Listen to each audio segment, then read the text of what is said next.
Le niveau 14 est le 15e niveau des backrooms. Autrefois un niveau prospère rempli de colonies et de provisions. Et l'est aujourd'hui abandonné. Les gens disparus, sans laisser de traces. Le niveau 14 prend la forme d'un hôpital classique et bien équipé, composé de zones infiniment segmentées qui contiennent des couloirs sombres et des pièces inquiétantes.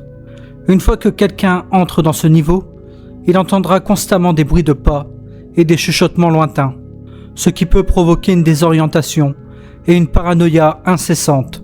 L'air est lourd, imprégné d'une odeur d'antiseptique et de décomposition. Tout au long de leur périple, les vagabonds seront pourchassés par une entité hostile, connue sous le nom du chasseur. On suppose qu'une colonie vivait autrefois au niveau 14, car divers vestiges de civilisation peuvent être trouvés dans ce niveau.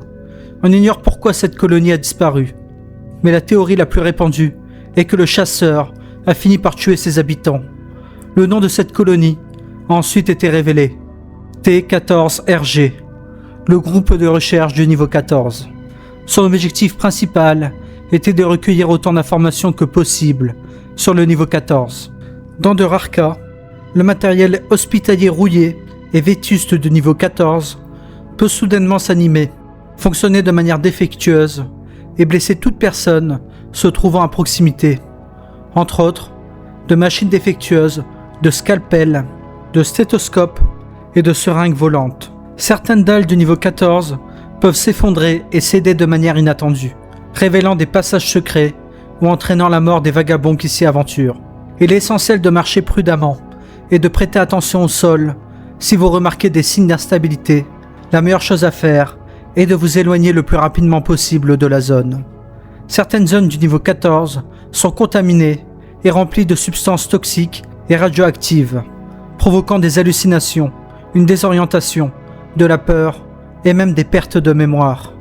Il est important d'identifier et d'éviter ces pièces afin de ne pas se perdre ou subir des effets plus graves, qui entraînent généralement la mort.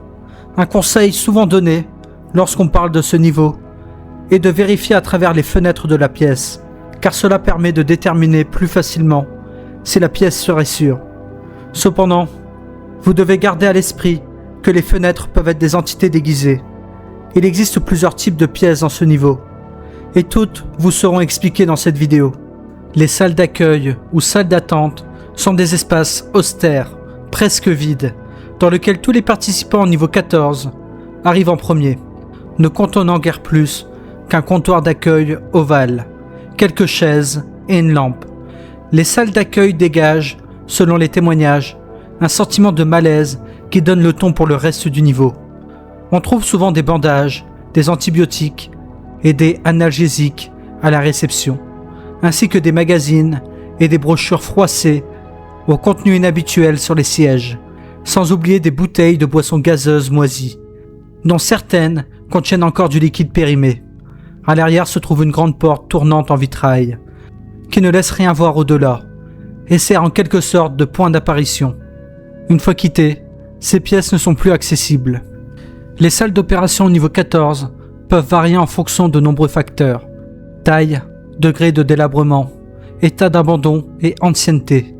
Le plus souvent, on n'y trouve rien d'autre qu'un lit d'hôpital incliné et une lampe chirurgicale. Ces salles peuvent être envahies par la moisissure ou la végétation. Les étagères peuvent être remplies de matériel chirurgical ancien et endommagé, ou parfois même de posters pour enfants. On peut trouver de la mousse ou des plantes poussant sur de vieux tubes à essai contenant des liquides. Bien que cela soit rare, les portes de ces salles sont souvent fermées, mais rarement verrouillées.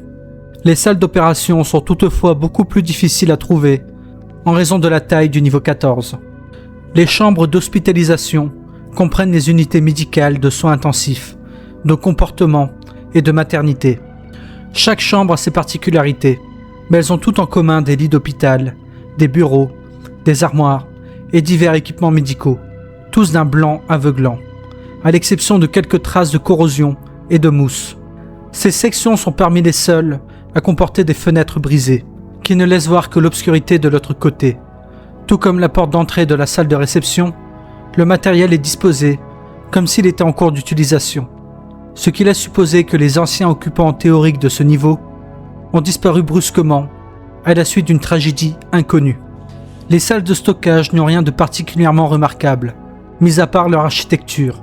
Une différence notable réside dans le fait que les murs semblent asymétriques et presque empilés les uns sur les autres.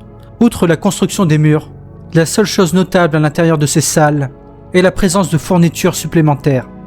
Les chambres de torture sont imprégnées d'une atmosphère corrosive et menaçante, avec des brancards rouillés empilés les unes sur les autres.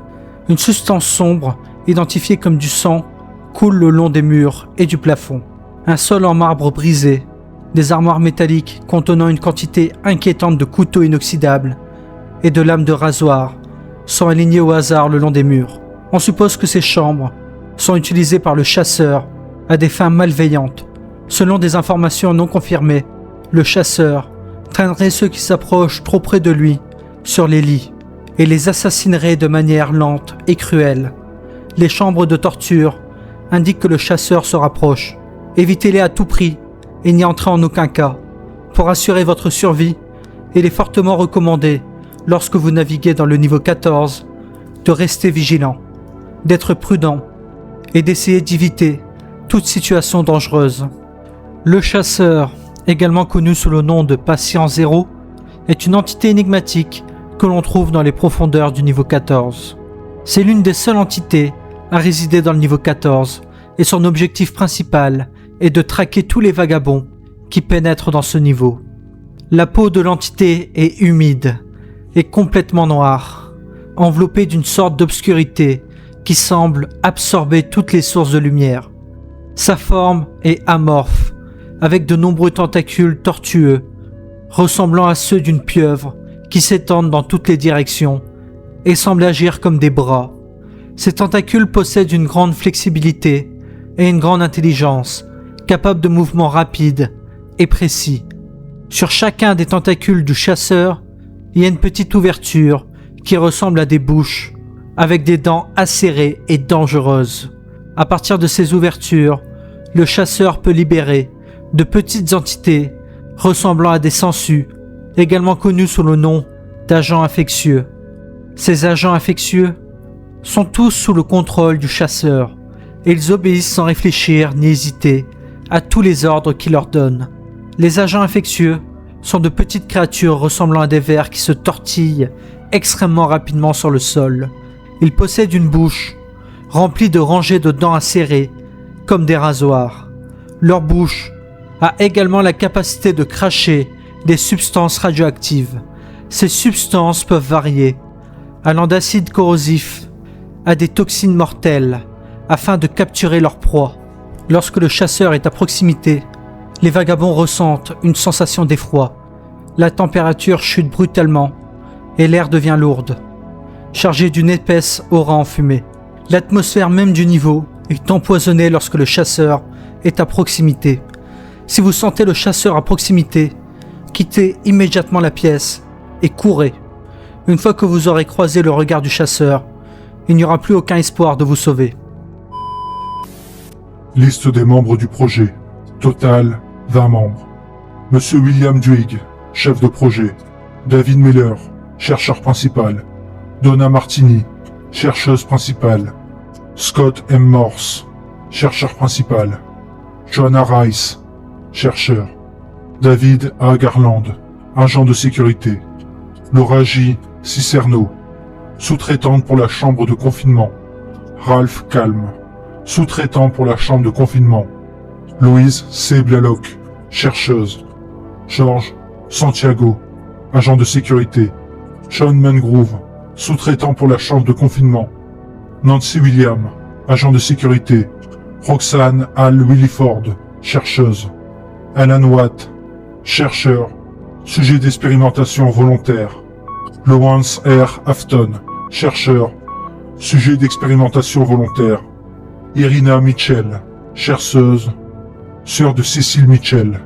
Rebecca M. Seward, chercheuse, cobaye volontaire.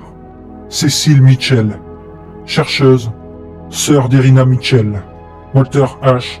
Good, collecteur d'échantillons chimiques et conteneur. Paul J. Hill, collecteur d'échantillons chimiques et conteneur. Expérience numéro 1. Échec. Sujet, Lawrence R. Afton. Âge, 25 ans. Sexe, masculin. Statut, décédé. Résultat de l'expérience, échec. Le but de cette expérience était d'étudier les effets d'un composé chimique récemment découvert, désigné sous le nom de composé 14. Le sujet Lawrence R. Afton a été sélectionné comme sujet d'expérience en raison de sa bonne santé et de sa volonté de participer. L'objectif était d'étudier les effets du composé 14 et de voir s'ils avaient des effets particuliers sur le corps humain, car certains composés chimiques découverts se sont avérés avoir des propriétés curatives. 30 minutes après avoir injecté le composé 14, le sujet testé, Lawrence R. Afton, a commencé à montrer des signes de détresse et d'inconfort. Ses signes vitaux sont devenus instables, et il a souffert de violentes céphalées en grappe et de désorientation. Malgré les efforts déployés pour stabiliser l'état du sujet, celui-ci a continué à se détériorer rapidement. Lawrence R. Afton est devenu agité et a commencé à adopter un comportement agressif envers l'équipe de recherche. La force du sujet semblait augmenter rapidement, et ce n'était qu'une question de temps avant qu'il ne s'échappe de sa chambre d'expérimentation. Au fur et à mesure que l'expérience progressait, l'apparence physique de Lawrence R. Afton a subi une transformation radicale. Sa peau est devenue noire comme du charbon, et des tentacules semblables à celles d'une pieuvre ont commencé à sortir de son corps. Ses yeux sont devenus injectés de sang et affichaient un regard vide, presque sans vie, comme s'il était mort. Le comportement du sujet est devenu de plus en plus erratique et violent. Il faisait preuve d'une force et d'une agilité accrues, et semblait capable de sentir si quelqu'un se trouvait à proximité. Il est devenu extrêmement évident que le composé 14 avait déclenché une mutation incontrôlable dans le corps de Lawrence R. Afton. Malgré les efforts de l'équipe de recherche pour neutraliser le sujet, l'agressivité de Lawrence R. Afton s'est intensifiée, causant des blessures mortelles à plusieurs membres de l'équipe. Lawrence R. Afton est devenu incontrôlable et s'est lancé dans une série de meurtres. Seuls 4 des 20 membres de l'équipe ont réussi à s'échapper vivants du niveau. J'en faisais partie. Tout espoir de revenir au niveau 14 a disparu. Le sujet test semble avoir pris le contrôle de la majeure partie du niveau. La difficulté de survie du niveau 14 a été augmentée de 3 points. D'après ce que nous avons appris, le composé 14 est un composé chimique dangereux qui semble pouvoir muter le corps des êtres vivants, les transformant en créatures dangereuses, dotées de capacités paranormales. Fin de transmission. Dwight M. William. Le groupe de recherche du niveau 14. On suppose que tous les membres sont décédés. Il s'agissait d'une grande équipe de chercheurs.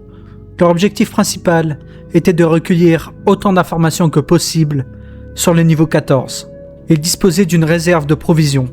Les vagabonds peuvent se retrouver ici, dans des conditions inconnues à partir du niveau 13, car aucune méthode n'a été trouvée pour y parvenir de manière systématique. Des escaliers du niveau 130 peuvent vous mener ici. En passant à travers les fenêtres des murs d'une structure ressemblant à un hôpital au niveau 39, vous permettra d'arriver au niveau 14. Abattez une partie du placoplâtre pourri au niveau 001, vous permettrez d'entrer dans ce niveau. Au fil du temps, les vagabonds peuvent trouver des fenêtres lumineuses et brillantes. En y entrant, ils arriveront au niveau 777. Pour quitter le niveau 14, le vagabond doit suivre des flèches au sol qui indiquent la sortie principale de l'hôpital. En sortant par là, le vagabond sera transporté au niveau 130. En passant par une porte rare d'aspect futuriste, permet au vagabond d'atteindre le niveau 15. Si le vagabond s'enfonce trop loin dans l'hôpital, il risque d'arriver au niveau 16.